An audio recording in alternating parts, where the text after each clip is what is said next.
this shouldn't shock anybody. I'm gonna say this and make a few declarations, okay, before I get into the story.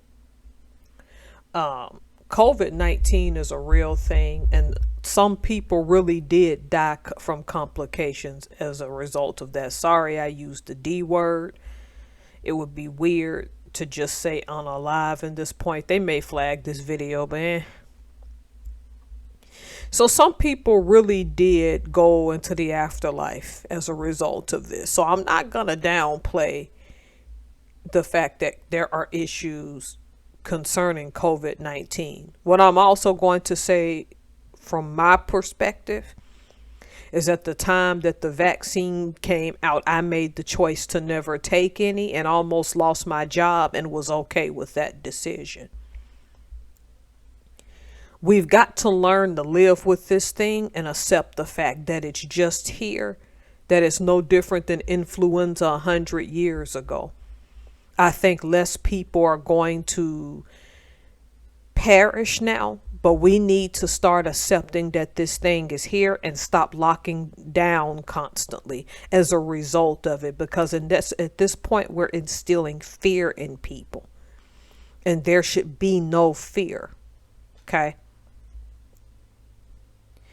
The South, right? The dirty South. Now, Tennessee may not be the dirty South, depending on who you ask, but Alabama, where I'm from, definitely is.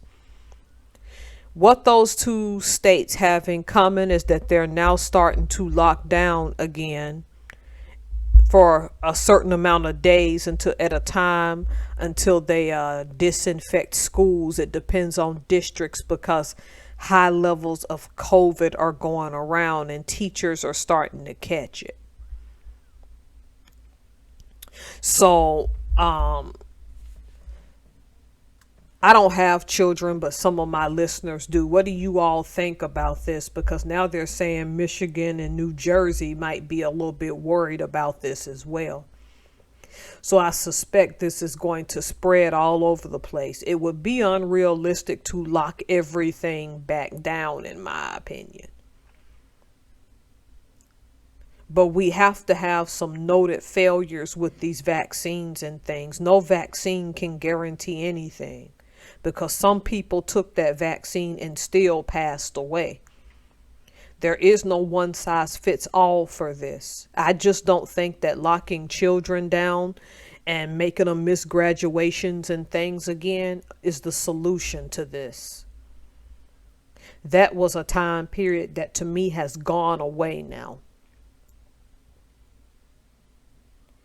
But I want to hear from the parents, right? School districts do what they have to do. I just don't like that some parents who are cash strapped now have to scramble to find a babysitter. And what of the kids if the schools are inadequate, meaning they get inadequate funding? What of the kids who don't have access to laptops? Because while laptops are cheaper than they used to be, they're still not all that cheap. See, we're setting these kids up for failure over something that all we're going to have to do is just do a lot of wiping down and sanitizing. As expensive as this seems on the outset, if you all can remember when we were kids and you had to have tissues, the little Kleenexes in your school supplies that you're required to supply and then give to the teacher all year, we're now going to have to include in that package disinfecting wipes and hand sanitizer. And for all I know, you all had already been doing the hand sanitizer. Cleanliness is going to have to become the norm. We can't just keep stifling these kids' growth and locking them down. Kids catch infections, they catch germs. And I know that sounds cruel. But forcing people to take shots and threatening their jobs and keeping kids from socialization, though I'm not a K through 12 advocate, I'm just saying the socialization aspect. This is no longer acceptable.